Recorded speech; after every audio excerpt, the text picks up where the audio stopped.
چەند هەیڤەکن کو چەک بێدەم بووینە ئیتر کوشتن نەمایە خوێن ڕشتن نەمایە ئاشتیە ڕێڕەوێن خۆوەرگرتینە کەفتیە هێدیێدی سەرسکەیە خوا چل هەرێما کوردستانê bîtin çi Rojavayê Kurdistanê bîtin çi Bakurê Kurdistanê bîtin ev şerê çend saleyê di navbera PKK û Tirkiye ku pirîşkên wê ber herêma Kurdistanê kevbûn û Rojavayê Kurdistanê kevbûn îtir çend heyveke xelek dilxweş bûye keyfxweş bûye dibêjin aştiyê dest pê kir lê niha careka dîke dibêjin ku metirsiyên êrişên Tirkiye hene bû ser Rojavayê Kurdistanê ev cihê pisyarê aya tiştî hûdê rûdetin yan ne دیگل دکتر زیرابان برواری مامۆستای زانینگەی شوڕبەکاری سیاسی ji Londona Brîtanyayê de digel me dabîtin. Doktorê var baş piştî bêdekbûna çend heyvekan ya çekan ketine ser rêrewa xwe ya asayî ya durist ya aştiyê yanî mumkin e tiştekî horo bidetin yan Tirkiyan desthelata AK Partiyê şaştiyeka hû biketin xeletiyeka hû biketin زۆر سپاس کاک عباس بێگومان طبعا پرۆسێسا شتێ پشتی چەند ساڵێ ناکۆکێ لەشکریت نەبەینا دەولەتە تورکی گەل پارتەکرێکانی کوردستانی gelek binçîne hene ku rastî vê kar ser bê tekirin طبعا ev prosêsa ştê ku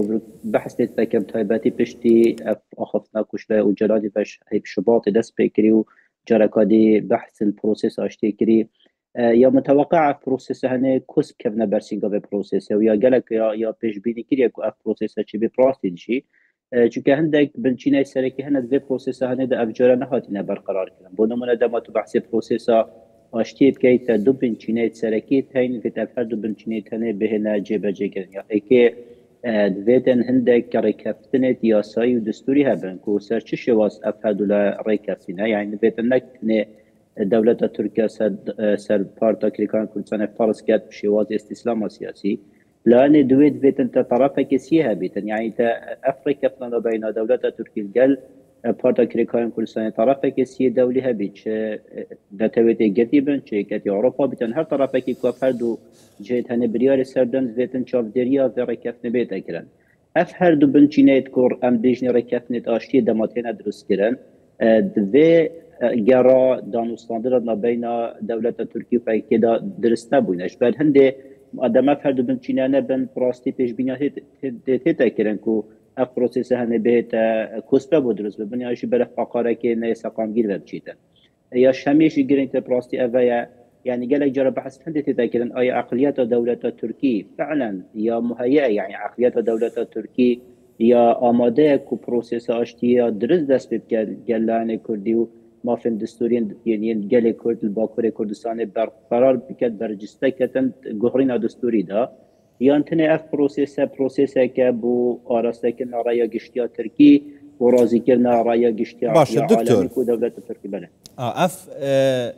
ئاماژەیەن ئێرشکردنە یان ئۆپراسیۆنێن سەربازی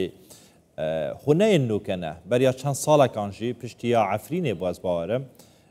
ئیتر دەگوت و جارێکات گەدە ئێرش و ئۆپراسیۆنێن سەربازیکەن و دێ ناوچەیە ئارام بە کوراییە نەزام سی و چەند کیلومتران دروست بکەم لەوی دەمێ سەردەمێ جو بایدنی بوو گلوپا کەسێک ji بۆ تورکیای نەهاتە پێکردن و ئێرشن سەربازی بکەن نەها ئەمریکا هەفپەیمانێکا بەهێزا کوردانە یا حەسەدەیە لە ڕۆژاوای کوردستانی لەنی لە گۆری تێگەهشتنە هەوە تو بێژێ ئەمریکا و فەڕەنسا وڵاتێن دەن ڕێ بە تورکیا بدەتە ئاسانی ئێرشی سەر هێزێکی بکەتن و ئەمریکا وێ هێزێ بە هەفپەیمانە خۆیان سەرەکی دەزانیتن هێشتا بەرچاوێوانی ڕۆنیە ئایا ئەف ئەحمەد شەرعی هاتیە سەر حکمی دەلگۆری خواستەکە ئەمریکا بیتن یان نە بله براستي طبعا الكامت عصر هزي دالجين يعني تايواندي دولتي سياسة دولتي سب بنجه هزي بريبا جيب طيبتي اف ديما هي جهرينة سياسة روش يا هرمي ودولتي دا طيبتي روشات نظراز دا برجاف كران طبعا امريكا حتى رادك تبع عسكري يعني حتى رادك باش نزيكي كردا السورية چونك مش بينا كان كرد حتى بروكي شي فاكتوري بالانسا راقرتنا بالانسا برجوانديت امريكا روش افايل سوريا شبه لسنة بوارد ماكو أمريكا يعني موقفنا بيتن حلوسنا بيت بران بالهرشين لشكريين تركيا بس دمان بحثي فاكتور هزيت كان تايواندي دولتي دا فاكتور هزي قال إجارة جوهرينا توازنات دا دروست كاتن يعني بالانس تيتا جوهرين ديفان برجواندي دمكي وبرجواندي دير خان شبيت برجواندي دمكي أبرو كتابو نمونا نبين أمريكا وتركيا خدمات أمريكا دا بتكون تركيا رازيكة شيء بيصير حسابها فاكتور كردي بيتن شو كامش بينا كنبروكا ناكوكيا نيف دولتي بتايبتي صراع هزيت بين الصين وروسيا وأمريكا دا شيء بيت عندك بالانس سياسي بهنا جورن بشوازة كي كنت خدمات دولة تركيا دا بس يا شوي جرينتر أفايا عم بحث كاين دولة سوريا برف حالتك سقام جيرفانا شوكو جبهة كدية لشكري تداد كرز بيتت يعني ندار جوادي تركيا دا أبروكا دمشق آريشر قال سويدا وقال عليا وقال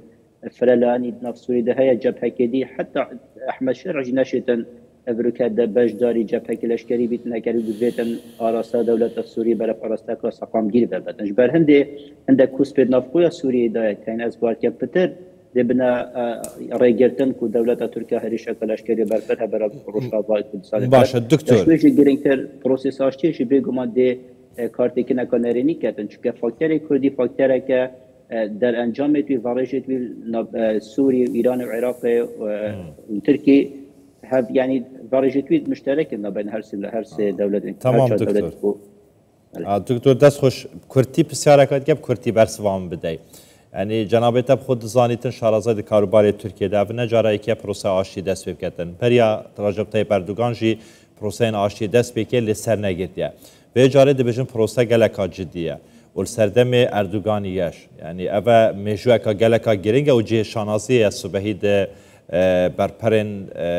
و بیرهینان خدا رجب طیب اردوغان بیشتن سردم من آشتی دروز بود. ده همان دم در رجب طیب اردوغان لهیویاوه یکی کجا رکد خوب که توسر کماری ترکیه. یعنی هنگ دوی باوریه دانه که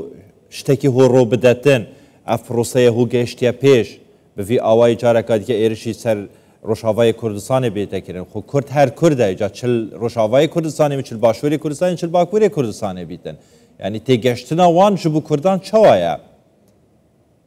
بوچونا من طبعا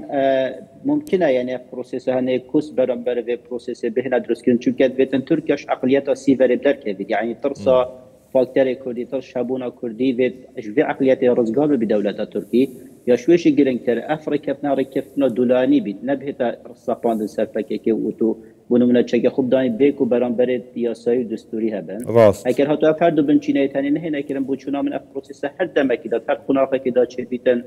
کوس بودرز ببنو چه بیتن تگ بچینش بر هندی متوقع بهتا تگ دان چونکه آراستین و پروسس هنی زیاتر بو خدمت رای گشتیان افکو دولت ترکیه کدا دو گشه پیدا پیوستی پی و هر وسط بواره رای گشتی دولتیش برانبر ترکیه بند متمکنه یعنی ممکنه کوس درز بن هکرهات و عقلیت دولت نه تگوره. تمام دکتر دسته خوش بن دکتر سپاس شبو زانیاری انت دکتر زیروان برواری ماموسای زانینگه لندن بریتانیا گلما با هر ساق بسپاس.